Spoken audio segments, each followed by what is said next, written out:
What's up, guys? It's Cruz Jr., and I'm doing this, whatever you want to call it, I guess, since this really isn't an official podcast. We won't call it a podcast, but we'll just call this in real life football talk. And today, this has been really getting on my chest lately. If you saw last night, October 3rd, the Monday Night Football game, it was just, it's, if you know where I'm going with this, you know it's about Odell Beckham Jr. I'm talking about it all day on ESPN, anywhere. You can find it anywhere, pretty much. And it's just like, he's such a great wide receiver. I don't particularly like the guy. You just got to give props when due. He's one of the best route runners in the league. He's fast, quick. He definitely has hands, catching multiple balls with one hand. No homo, of course. But it's just like, it's like, it's just hard to explain. Like, how can you let all this talent you have go? You have all this talent. You're a great football player, Hall of Fame status even. And you let it go because you can't keep your composure. This first started with Josh Norman against the Carolina Panthers. It kept on going. He was very immature about the situation. When he finally lost his temper, he charged at him with helmet first, making contact with the head that could have possibly gave Josh Norman a very serious concussion. I don't blame Josh Norman for wanting to go kill him after, because that's not right. That is a violation of safety rules the NFL is doesn't want. They want their players to be safe. They were trying to get this game safer and safer. But I've been saying for years, you can try to make it as safe as you want. That does not change that you are making physical contact with another man as hard as you can, trying to get them down. Honestly, why? That's for another topic one day, but back to Odell. So where was I? Norman. That Norman hit last year when he was with the Panthers. What was that? Like week 4, week 6? It was pretty early into the season. So this is when Norman was getting real big, and he finally was going to have some competition. So was Odell. That was not his rookie year. That was his second year in the league. Second year, dominated his rookie year, had a great rookie year. I think he won Rookie of the Year that year. Not sure. I think he did. But it was a great matchup the whole game. Josh Norman won that battle, shut Odell down. Besides, he gave up one touchdown on him, I think. It first started with the Odell slapping him to the face and Norman picking him up, and then he finally lost his temper and Odell charged at him head first, and Norman wanted to kill him. Like I said, this just happens in life. If you're in an argument with someone the whole day, and they finally get ticked, and they run head first into you, the head first, so you're making head-to-head contact, would you be mad? I know I would. I would try to kill him too. Like, what? Ooh, that was a nice fix by Terrence Newman. But, that's just like, what? So, let's go forward to this year. They has Josh Norman again. Not very physical. They weren't jawing back and forth, besides one time when Norman picked him up after a play. Norman wins this battle again, but he didn't beat him on the field. He beat Odell in his head, and Odell is such a head case. Odell cannot.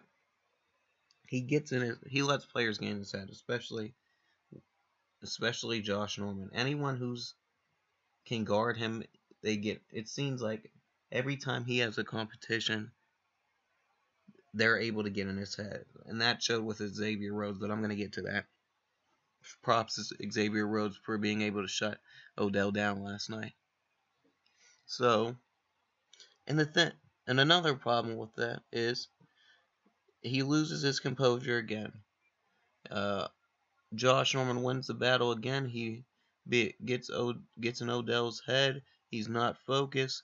Norman almost gets a pick, and the Redskins end up winning the game. Odell's on the sideline.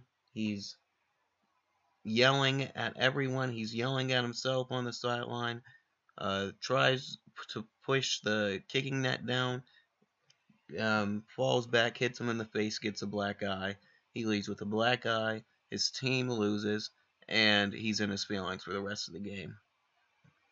For the rest of the day, because he let his worst enemy, Josh Norman, get in his head, and he won the battle. So Norman is 2-0 on him. Now we're gonna go to this week. I did not expect Xavier Rhodes to basically just shut him down. At the end of that game, Odell had 3 receptions and 23 yards. He was only thrown 3 times, and he only gained 23 yards. He's the best wide receiver in the NFL. He is one of the top 5 best receivers in the NFL. 3 receptions and 23 yards? Some backups can do better than that when they get their opportunity. Like, oh. Then, to make it even the worse, first quarter, I'm not sure what quarter it is, but you can look it up, watch the highlights of the game. A little corner route, 4-yard gain, Odell catches the ball, Xavier Rhodes pushes him out of bounds. What any corner would do just to make sure they don't get any more yards after the catch. Xavier Rhodes pushes him out of bounds. Odell gets up, runs up on him, not pushes him, but makes contact so he moves a little bit. You know, like when you're in someone's face, when you're angry and stuff like that. Gets in his face. This is the first half, I'm pretty sure. Gets in his face and causes what was it called? It was a personal foul. But with the new rules of 2 personal fouls and you're kicked out, you're in jeopardy of a blow. It's 14-0. The Vikings are dominating you, which they eventually did blow you out. And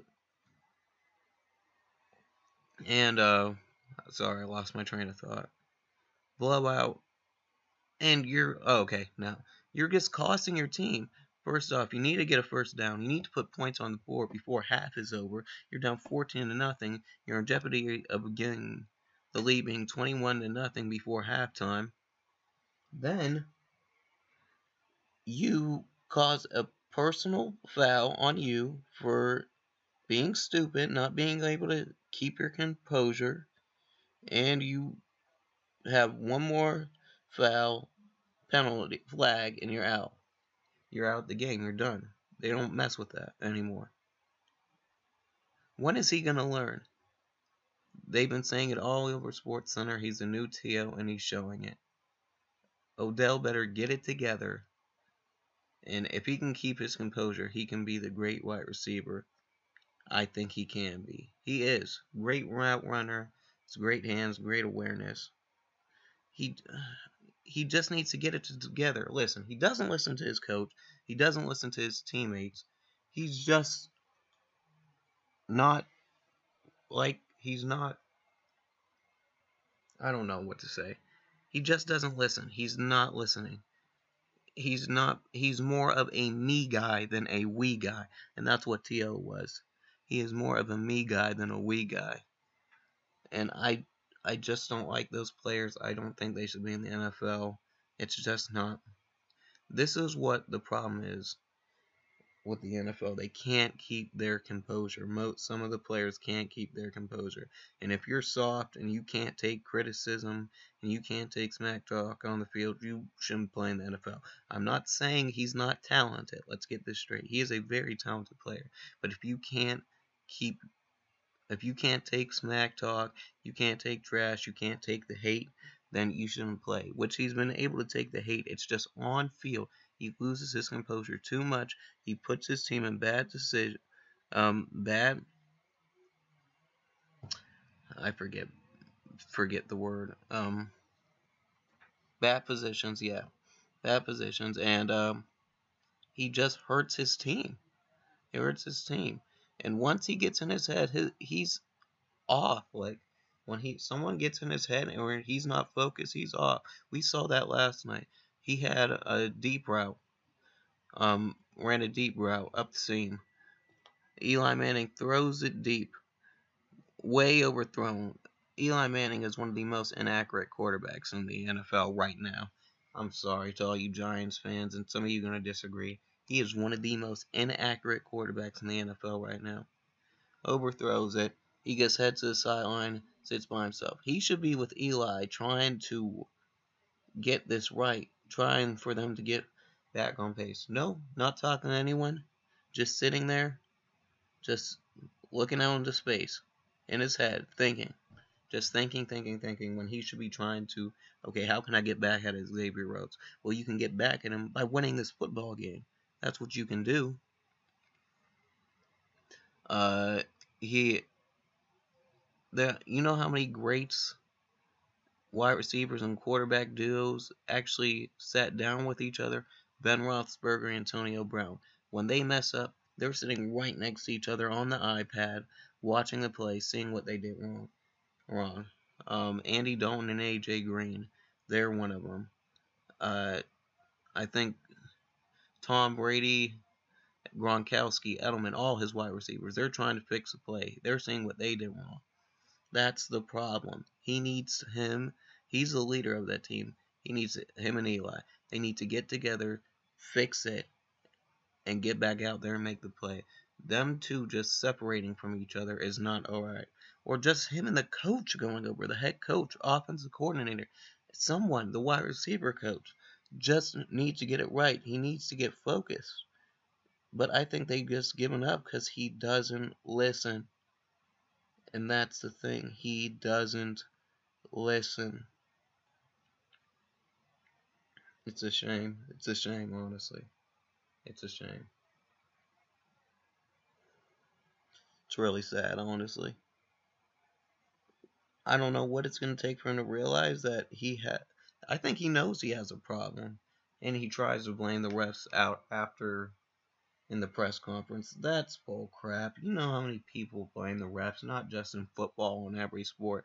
Basketball, you can pull up film or pull up YouTube, go on YouTube, look up quotes on Google of so many people blame the refs. It's the oldest excuse in the book. Come on now. Come on. So, I think I'm going to end the podcast here. Or not podcast, or whatever. We're just going to call this In Real Life Football Talk, Monday night's game. But what's up with Odell? He needs to get this right. He needs to, I don't know, maybe this video will turn him around if he ever sees this. Odell, if you see this, come on, write something to me. Try to prove me wrong on the field, because I think you're a very good wide receiver. You're just a head case, just like T.O. I feel T.O. should be in the Hall of Fame. But you know why? People don't like him because he was a head case. He got into fights with his teammates. He didn't listen to his coaches. He didn't do any of that. But he was a very talented wide receiver. He was a great wide receiver. But anyway, I'm going to end this. Cruz Jr. Like, subscribe, and